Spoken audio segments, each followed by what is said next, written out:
Hello, my name is Caitlin Antel, and this presentation is about improving your op-ed and blog style writing through connecting with argumentative prose. Prior to becoming an accrued trainee and medical student, my formal educational experience was as a philosophy and history major and a humanities journal editor at a liberal arts college. My experiences there and my experiences assisting other accrued staff and trainees with op-ed and blog style writing helped me to create this workshop.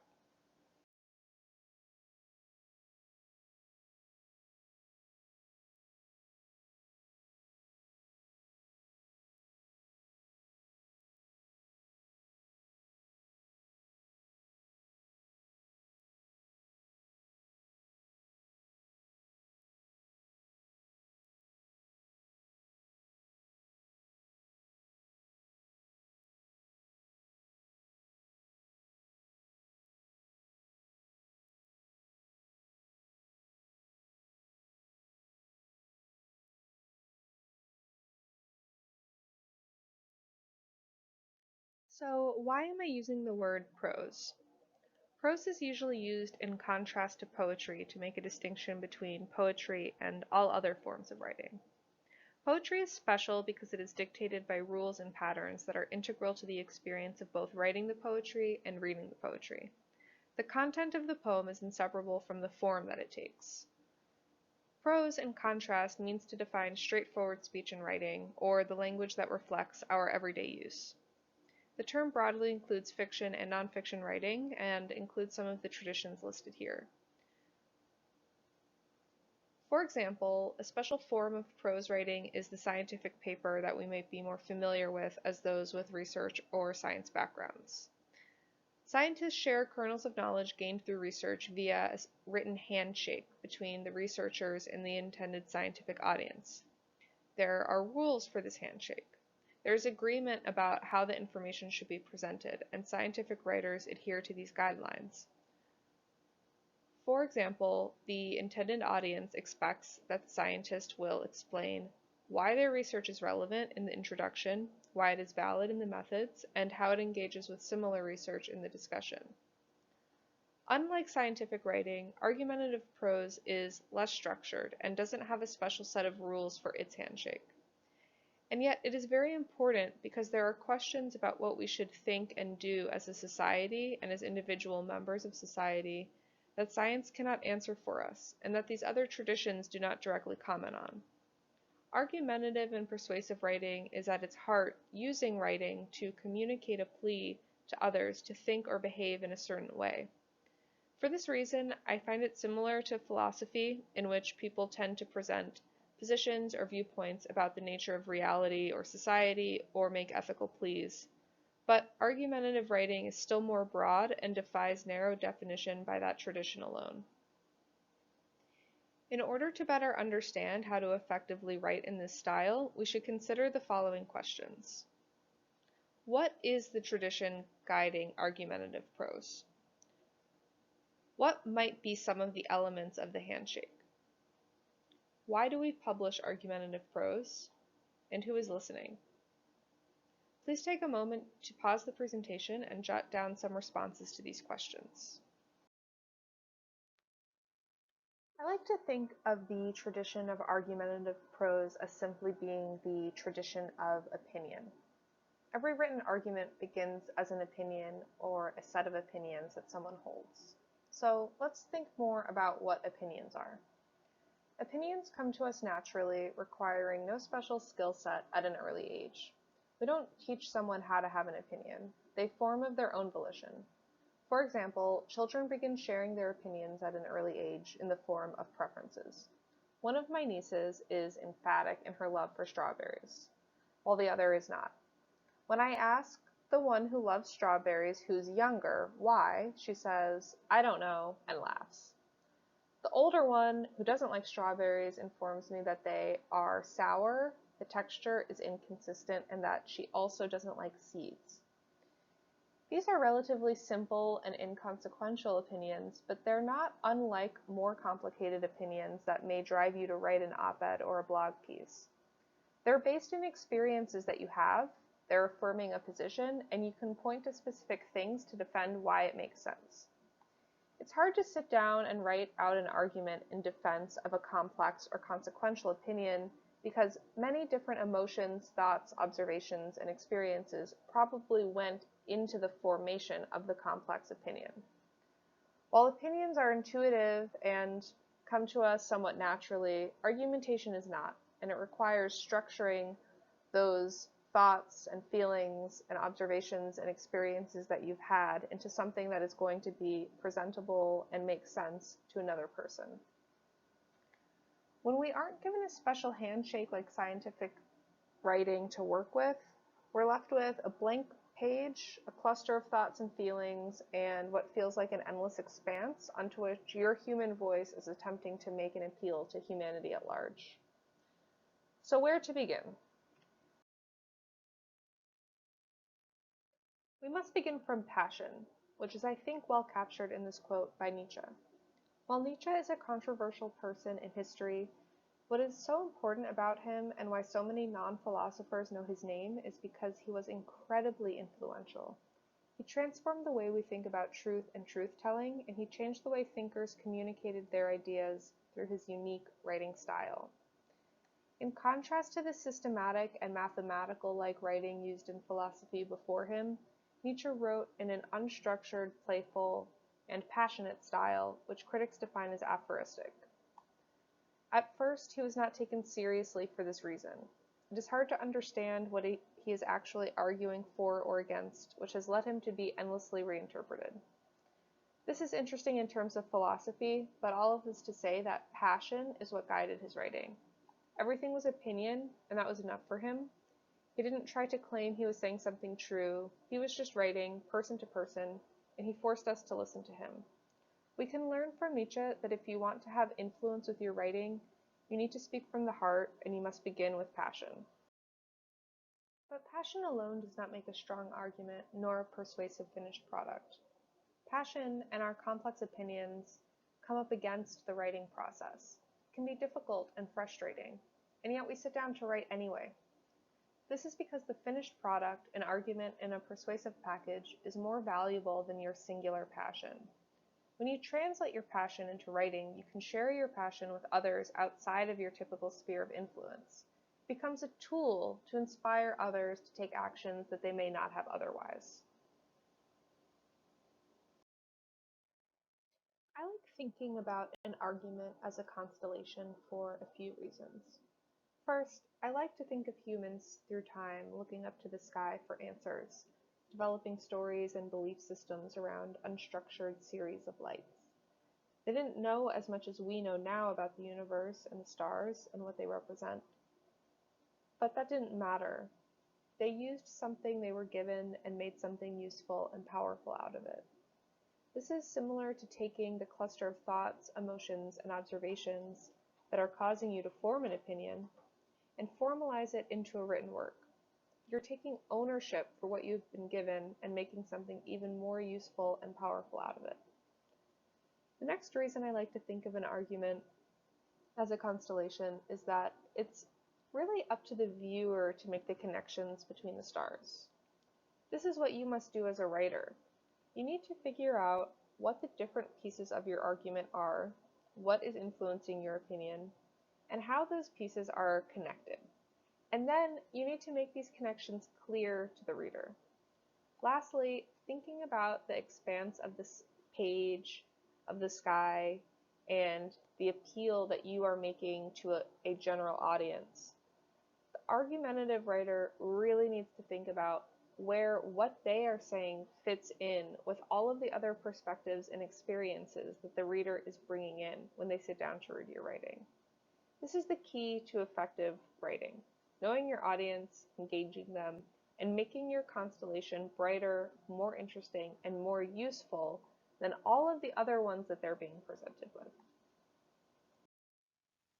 Thinking back to what I mentioned about your piece of writing being a tool, thinking of the argument as a constellation has special significance here. You don't just want your reader to see your argument clearly. Ultimately, your argument is a tool to facilitate a certain kind of thinking or action in your reader. Constellations are also tools, though a little outdated now.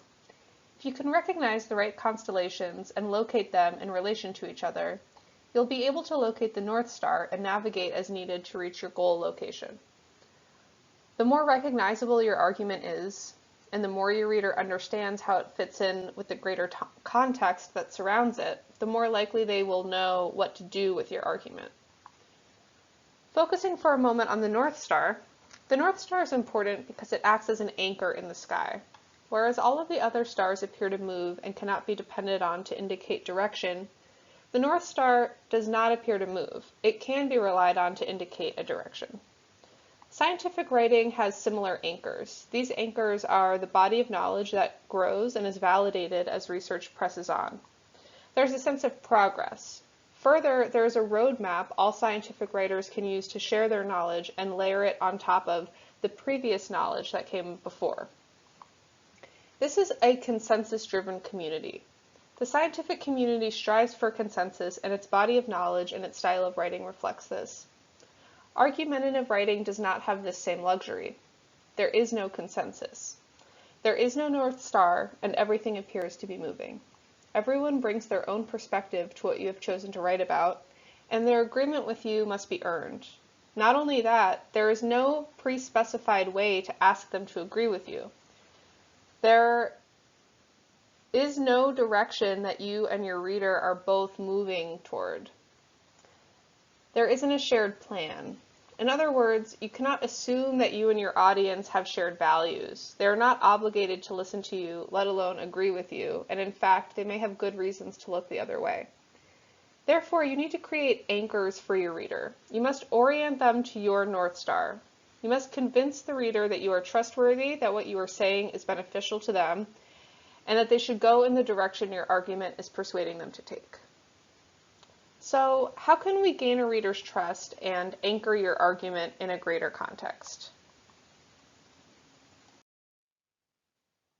Gaining your reader's trust and helping them to understand where you want them to go is not more complicated than being yourself speaking to others.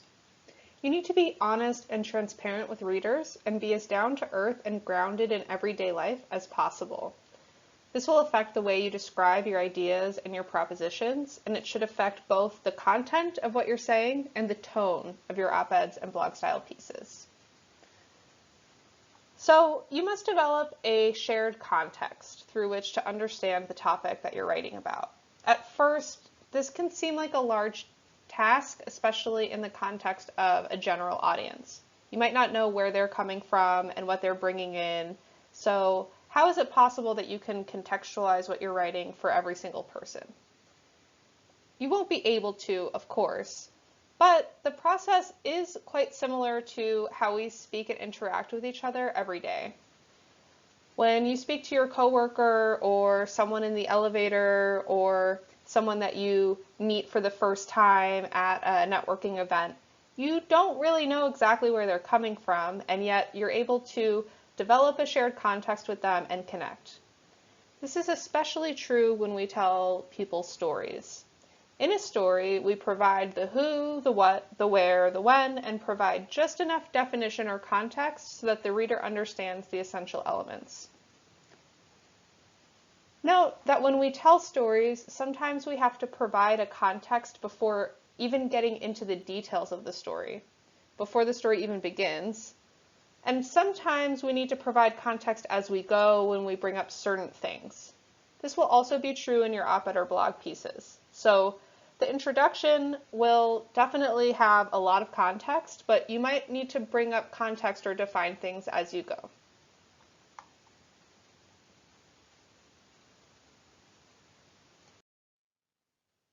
The next thing you need to be upfront about is what you are offering your reader. Ultimately, what are you asking them to do or think? Where are you asking them to go, and how are you suggesting that they get there? This is your thesis. This offering needs to be clear, recognizable, and useful as a tool. Ideally, it's a strong argument packaged in a trustworthy and realistic context. And remember, you're offering it to them. They are not obligated to take what you're offering. The clearer the argument, the clearer the context, and the clearer the relationships between the argument and the context, the better they will be able to understand what it is that you're offering and make an informed choice about whether or not they want it.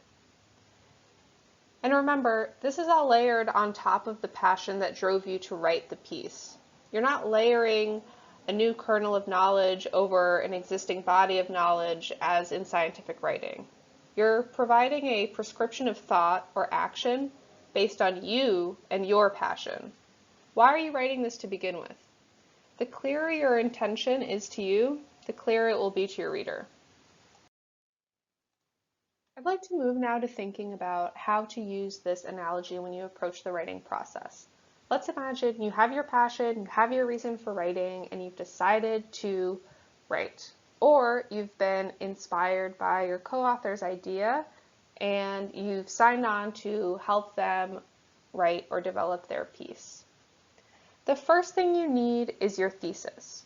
You need to be able to express in plain language what it is you want the reader to do or think when they walk away from your piece.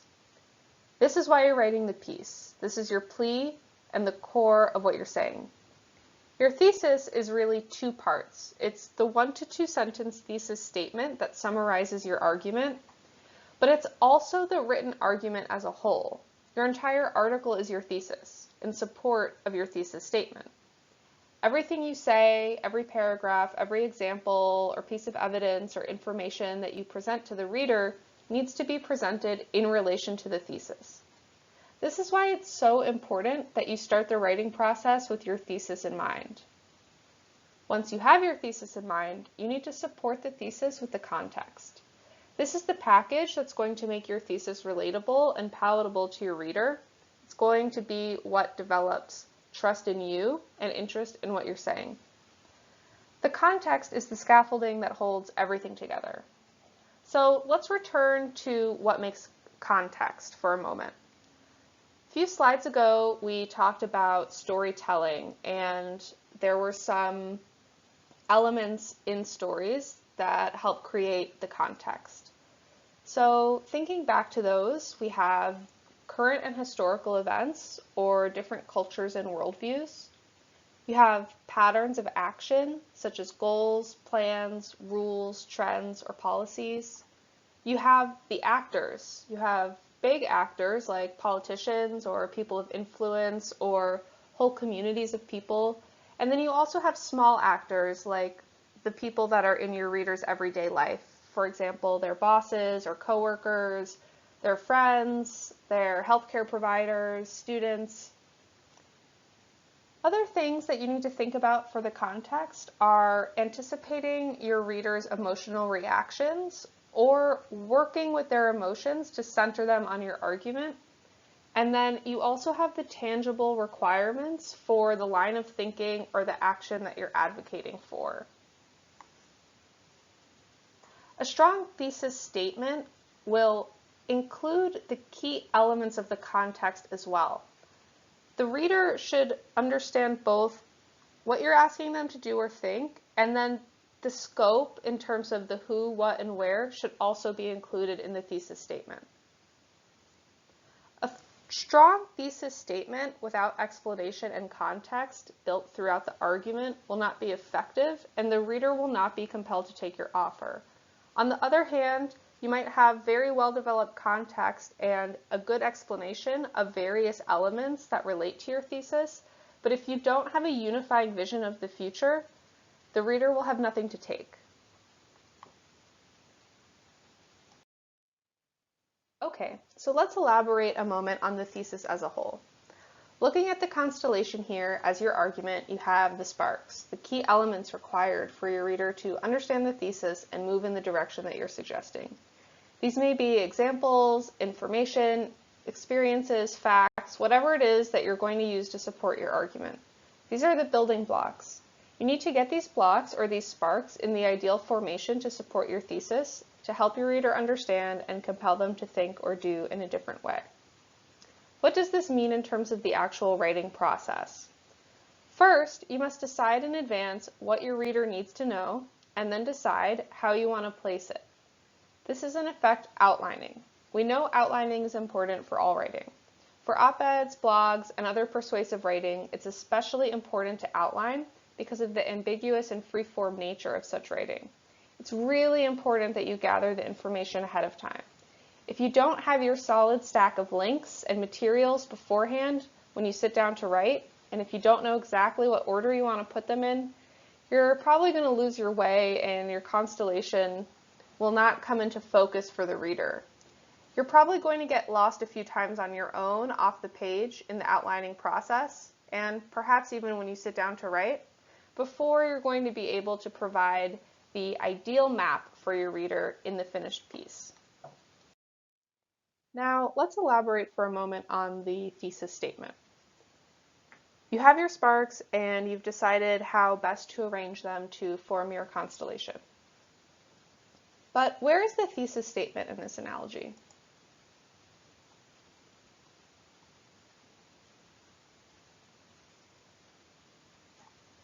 The thesis statement is the visual impression. It's what the viewer sees when they close their eyes. It's what the viewer remembers when they think back to the constellation and are looking for it in the sky. I like to think of the thesis statement in terms of your written argument as the elevator pitch. Imagine you read a really powerful or interesting article and you want to share what you learned with a coworker or a friend. What are you going to say to them in 1 or 2 sentences to explain what the article is about? This is the level of detail and the tone that your thesis should take. Above all, it needs to be memorable and straightforward. With this in mind, 80% of the work for your article should be happening off the page. The more work you do before you sit down to write, the more easily the words will come to you. Think about a large research project. What if you tried to write the manuscript without the months of gathering sources and learning about your topic, analyzing the data, and refining your findings? It would be pretty difficult. The ratio of work off the page to on the page that we have in research is more or less retained in op-ed work. It's just a smaller volume of labor and a different type of labor. The process represented by the large purple arrow is going to be different for everyone, and it's going to be different depending on the topic and who you're working with, as well as your personal preferences and your experience writing. That said, it might be helpful to explore what some of this off-the-page work consists of. First, you have the broad work to develop your thesis and the context. This may require brainstorming, free writing, introspection, and exploring what others have said on the issue. You're also going to want to discuss with co-authors or other people who can act as mirrors for you. The more that you speak with other people about what you're trying to say, the more your perspective will be strengthened, and the more you're going to understand what someone else needs to hear to understand what you're saying. Next, you need to turn to supporting your thesis through finding the actual information you're going to present to your reader. This goes hand in hand with outlining and arranging the building blocks of your argument. A lot of your work will be searching the web for links that support the things that you want to bring up, and you will be providing these information sources as hyperlinks for the reader to click on in the body of the piece. For example, let's say you want to discuss an event or a fact related to the coronavirus pandemic. You're going to need to link to something that demonstrates the existence of the event or the fact. Or let's say you are talking about a popular viewpoint in a sector or a community. You're going to need to link to something that demonstrates the existence and the popularity of the viewpoint. It shouldn't take a lot of guesswork for the average reader to understand why the source is reputable, what's being said, or why it relates to what you're saying. If you need to make more than one jump or assumption to see why something supports what you're saying, then it's probably not an ideal reference. You should think of these links as windows for the reader to find out more information about what you're saying. Thinking back to how we develop the reader's trust and how this is similar to everyday conversation and storytelling, these links don't need to function as evidence formally like they do in scientific writing. You can link to news articles in trustworthy media sources or write-ups of historical accounts or even personal narratives. You can use policy institutes or other organizations. You can even link to other op-eds that you feel make well-supported arguments. While being able to cite a scientific paper is great, and scientific research may have shaped your thinking, you don't need to use these sources exclusively. Remember, you aren't proving anything in your op-ed, you're persuading. If you choose to use a lot of scientific papers to support your argument, be aware of introducing highly specific concepts or jargon in your piece. Appropriate contextualization of source research may use up a lot of valuable page space and sidetrack you from what is supposed to be a more conversational narrative. When you begin writing, remember, your perspective and your voice are what holds your constellation together. You are the most important anchor from which consensus and trust will be built. Your passion and your unique insights is why there is something for your reader to look at in the first place. If you don't know where you are going, the reader won't either. Once you feel confident and you know where you're going, here are some general guidelines. The tone is conversational. You can always dress up your writing later. It's much harder to dress it down. Imagine that you're talking to someone who is as smart and busy as you are, but they aren't in your field. This imaginary person will need you to define some terms, but you don't have to go into great depth. They don't want to be overloaded with new terms, concepts, or a lot of jargon. This imaginary person will also expect that your argument is going to be clear. They shouldn't have to do any additional work. They shouldn't feel the need to do any further reading to understand what you're saying. Similar to this point, this imaginary person does not want to have to read between the lines to understand what your thesis is. Should be obvious to them, should be very explicit. This imaginary person is also going to want your article to be easy to skim. They want to easily be able to find the part that they liked the best when they revisit the article or share it with someone else. These last 2 points are about organization and transitional sentences. You can group paragraphs together that represent specific elements or building blocks of your argument with sections that have clear names. This is going to help your reader quite a bit and serve as pauses for your reader to digest turns in your argument or certain important takeaways. Transitional sentences serve a similar purpose on the sentence and paragraph level. They're going to help the reader understand what they just heard, what they're hearing now, and what they're about to hear. The section headers in the transitional sentences are probably going to feel pretty obvious, but they should also feel kind of exciting. This is because these are the actual words that are interacting directly with your fellow human, holding their hand and bringing them on an enthusiastic tour of your constellation and all its important parts. Of course, not everything goes according to plan. You need to be flexible. Don't expect to be able to anticipate everything your final piece will include in your original outline.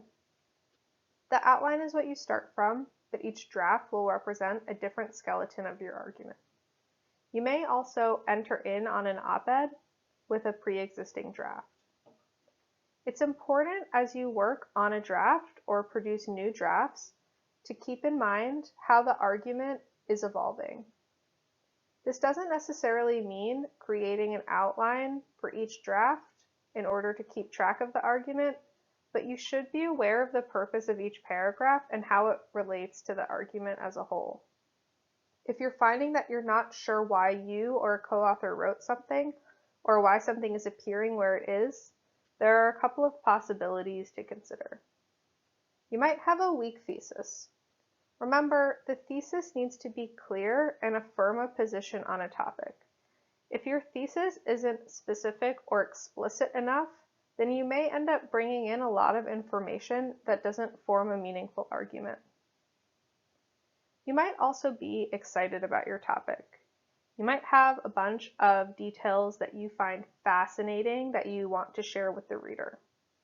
While it's good to be excited, you might be focusing too much on these details that you find interesting without regard to the argument that you or your co-author are trying to make. You want the reader to have a map or a tool, almost like a set of instructions on how to discuss or act on an issue. Rather than thinking about what interesting information to present, you should be thinking about what necessary information to present. What does the reader need to know in order to understand and ultimately agree with your thesis? If they don't need to know something, then consider omitting it. Another issue might be planning. Be honest with yourself. Did you plan out what you wanted to say or the changes that you wanted to make to the draft? Did you write out an outline? Remember, the more work you do before sitting down to write the words on the page, the more straightforward the writing process will be. In general, the number one solution to improving the written work is going to be building consensus. Be it with yourself, with your co-authors, or with the person whose work you're providing feedback on. If you don't have internal consensus, you will not have external consensus. In other words, the reader won't buy it. This is similar to how science works. Your experiment must be internally valid before you can make a comment on its external validity. The thesis, the evidence, and the actual words must all be aligned. Having new people read your work should act as a test for this. Seeking feedback on your writing is an act of consensus building with your co-authors and your potential readers. Something else that may be helpful is reverse outlining. You can apply this to your own work to self-evaluate, and you may find it helpful to apply to other people's work when asked to provide feedback. Reverse outlining will help you see things with new eyes, and it's a good way to improve your argumentation and writing skills generally. Someone once told me that the best readers and writers reverse outline everything they read as they go. If you aren't doing this actively, then you may be doing it without realizing it. This is why it's so important to make sure that you have transitional sentences. This helps the reader reverse outline as they go. Now I'd like to spend some time showing examples of what was brought up in this presentation. All of the excerpts are from op-eds written by Dr. Beer and co-authors. Please take a moment to read these first 3 paragraphs from the article titled "Healthcare Providers and Researchers Have an Obligation to Expose the Horrors of Gun Violence."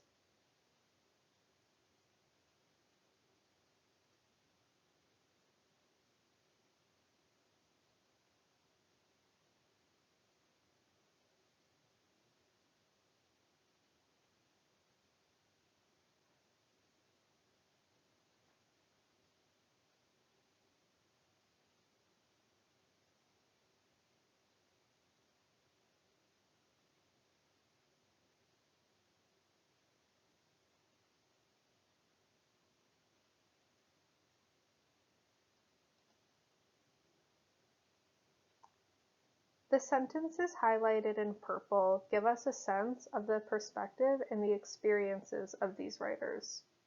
We develop trust that the writers have a valuable and earnest authority on the subject matter. From the parts highlighted in black, we get a sense of the greater social context anchoring the issue being discussed, and why the article is being written now, as opposed to a different time. The passion and the urgency is clear. This helps activate the reader to care and potentially develop shared values.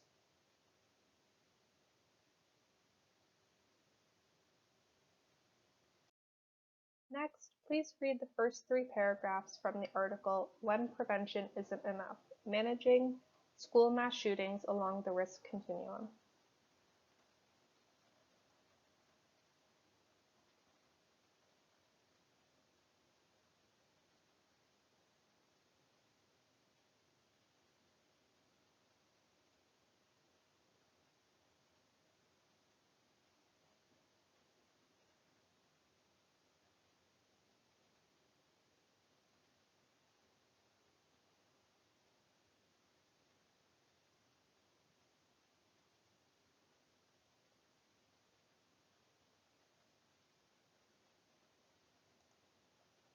The first two paragraphs serve to tell the reader who is affected, as well as give them a sense of the severity and the prevalence of the issue. Discussing the facts in terms of who and where help the reader see the scope of this issue and why it might be relevant to them. The area highlighted in black gives the reader a definitive statement that makes it easy to understand why the writers chose to make an argument about this topic. Here I provide the thesis statement and the concluding paragraph of the same article.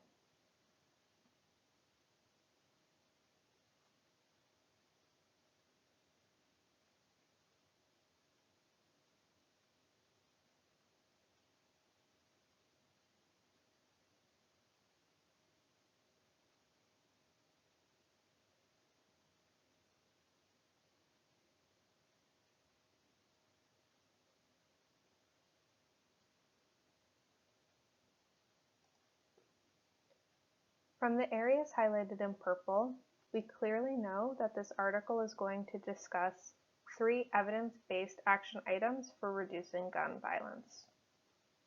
We're also clearly told who the actors are that these action items are relevant to, and we know what the writers believe will facilitate the action items.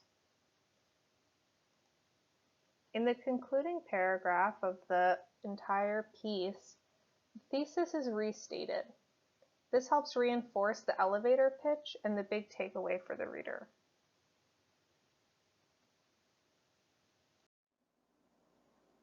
Thank you for listening to this presentation, and I hope that you found it helpful. If you have time, please take a look at the document accompanying this presentation. On page 3, you will find instructions for a reverse outlining activity specifically aimed at improving argumentation and the use of transitional sentences. This should take about a half an hour. On the last page, you'll find a short form summary of the information provided in this presentation, as well as a writing guide for use in the future. Good luck!